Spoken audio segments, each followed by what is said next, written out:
Mga kaboses, mga kababayan, welcome po dito sa ating YouTube channel. Ngayon pong araw, magandang pag-usapan po ito mga kaboses. Magre-react po tayo dito po sa sitwasyon ni Auntie Claire, mga kaboses, o ni Attorney Claire Castro. Napatakbo po ito, mga kaboses, mga kababayan, doon po sa mga Canadian police. Kasi nasa Canada po sila ngayon, mga kaboses, mga kababayan, kasama si Bongbong Marcos, Presidente Marcos, mga kaboses, mga kababayan, doon po sa Canada. Now, nagulat po itong si Attorney Claire Castro kasi bigla po mga kaboses, mga kababayan, mayroon pong mga tao or mga OFWs na sumalubong sa kanya, mga kaboses, at may dala-dala pong megaphone, mga kaboses, mga kababayan, at sinigawan po siya, may panawagan po, may mga placards po yung mga OFW doon. Kaya sa gulat niya at sa takot, mga kaboses, mga kababayan, ano po, tumakbo po ito doon po sa Canadian Police. Pero ano pong nangyari? Ito, hindi po siya talaga tinulungan, mga kaboses, mga kababayan, ng authorities doon. Kasi meron po tayong nabasa na article, ano po mga kaboses, mga kababayan, na meron pong, yung isa pong police doon, yung isa pong police na Canadian, sinabi po doon sa mga protesters na feel free to say what you want, mga kaboses. At bakit ba nasabi iyon, mga kaboses, mga kababayan, ng isa pong pulis na instead po na poprotektahan po nila si Atty. Castro, mga kaboses, mga kababayan, nakatuon yung attention nila doon sa mga protesters at sinabihan, mga kaboses, na feel free to say what you want. Ano po, mga kaboses, mga kababayan? Yan po ang pagre-reactan po natin ngayon pong araw sa video na ito. So basahin po natin ito pong article at editorial, mga kaboses, mga kababayan, ng Optic Politics. Ano po, mga kaboses, mga kababayan? Sabi po dito, to the protesters, feel free to say what you want. The Vancouver Cup, who gave Claire Castro a lesson in democracy. Binigyan daw po ng lesson itong si Claire Castro sa demokrasya. Optic Politics Editorial, July 4, 2026. There are moments when democracy explains itself without a press conference or a government communications team. In Vancouver, Palace Press Officer Yusek Claire Castro sought police assistance after being shouted and insulted by Filipino protesters during President Ferdinand Marcos Jr.'s Canadian visit. Then came the moment captured in circulating footage. A police officer addressing the protesters was heard saying, feel free to say what you want, not to Castro, mga kaboses, mga kababayan. To the protesters, the officer did not have to agree with their politics or approve of their language. His reported response reflected a basic democratic distinction. Political speech may be offensive without, by that fact alone, becoming a crime. Castro had every right to approach the police if she believed she was threatened, endangered, assaulted, unlawfully obstructed, or subjected to criminal conduct. But her government position does not enlarge the law around her. In Canada, freedom of expression and peaceful assembly receive constitutional protection under the Charter, subject to lawful limits. Police must assess, conduct not merely the wounded feelings of a public official. Bastos is a judgment of manners. Illegal is a conclusion of law. Shouting is not automatically a threat. Political insult is not, by itself, automatically criminal.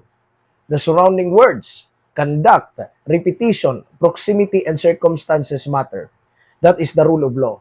A complaint deserves police attention, but it does not become an order to silence dissent. That is why feel free to say what you want carries such political weight. The officer was not necessarily rebuking Castro, and Optic Politics does not claim that he intended to teach her anything, but the scene delivered a lesson anyway. Ayun. Police are there to protect people from danger and enforce the law, not to become emotional bodyguards for officials or political mute buttons against their critics. So, ayan, mga kaboses, mga kababayan, doon na po tayo. Diretso na po tayo, mga kaboses, mga kababayan. Doon po sa atin pong opinion na dito, mga kaboses, mga kababayan, at analysis regarding po sa editorial na ginawa po ng optics politics, mga kaboses, mga kababayan. So, um, yung feel free to say what you want, mga kaboses, mga kababayan. Totoo po na sa Canada po, mga kaboses, mga kababayan, meron po talagang matibay na protection, hinggil po, mga kaboses, sa freedom of expression at peaceful assembly under the Canadian Charter of Rights and Freedoms, mga kaboses, mga kababayan. But ang freedom sa Canada ay hindi po absolute. Ano po?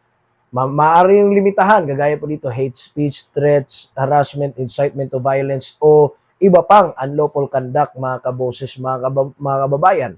So, in general principle, ano po, mga kaboses, mga kababayan, democratic, sa democratic country po kagaya ng Canada, ang pagsigaw laban po sa isang public official ay hindi automatic krimen. Kaya siguro, alam po natin yung action ng kapulisan, mga kaboses, doon. Kaya po siguro yun yung action nila na instead of protecting Castro, mga kaboses, mga bayan, mas sinabihan pa nila, mga kaboses, mga babayan, yun po mga protesters na feel free, ano po, mga kaboses, mga babayan, feel free to say what you want, ano po, mga kaboses. So, ayon po dito, mga kaboses, mga kababayan, ang political criticism, kahit na po masakit pakinggan o bastos, mga kaboses, kasi yan po yung sinasabi ni Atty. Claire Castro ngayon bastos, mga kaboses, ganon, tinawag daw siyang pangit o ganon, mga kaboses, mga bayan, minsan, protektado pa rin po sa freedom of expression.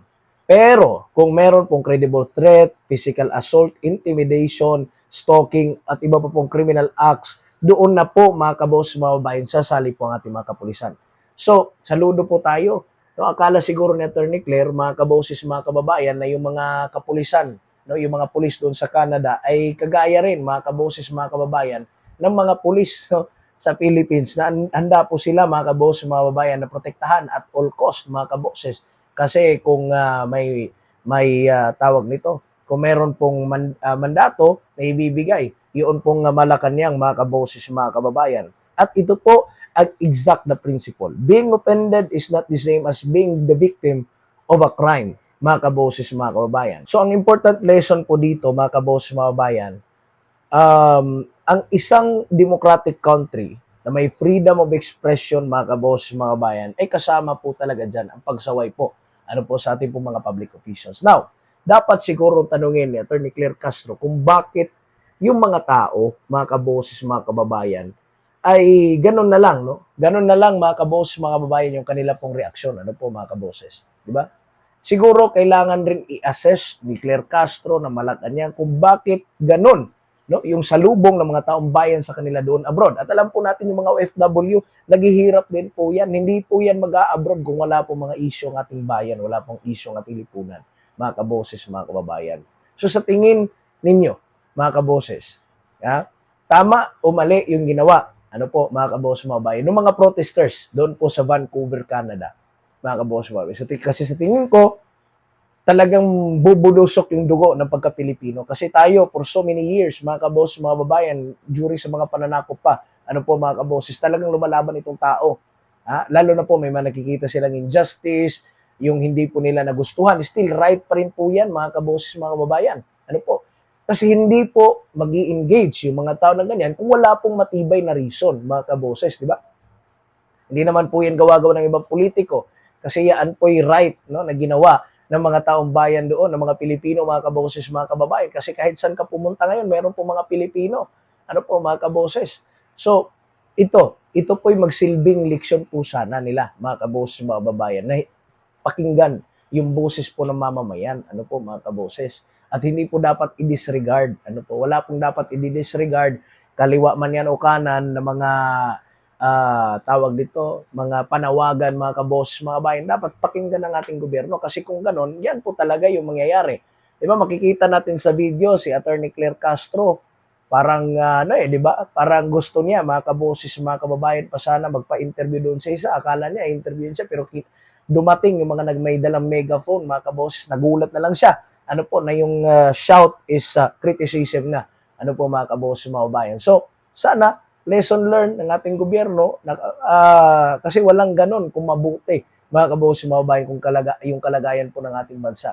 Kung mabuti po ang pag lead no sa ating bayan ay wala pong maggaganon mga kaboss mga bayan. And kapag public servant ka, public official ka, pakinggan mo sila para hindi lalo silang magalit mga kaboses mga kababayan. At wag na wag po mag-spread ng fake news, wag po silang atakihin kasi again right po nila yan. Instead, i-educate na lang po at sagutin yung kanina pong mga katanungan, sagutin yung mga gusto ng mga taong bayan, mga kaboses mga kababayan. Ano po rin pong reaksyon, opinion at suggestion po regarding po sa napag-usapan po natin ngayong araw. God bless po sa inyong lahat. Maraming salamat po sa inyong pagkikinig at panonood dito po sa Standpoint Analysis. Ako po si Kaboses Wins at ito po ang Standpoint Analysis.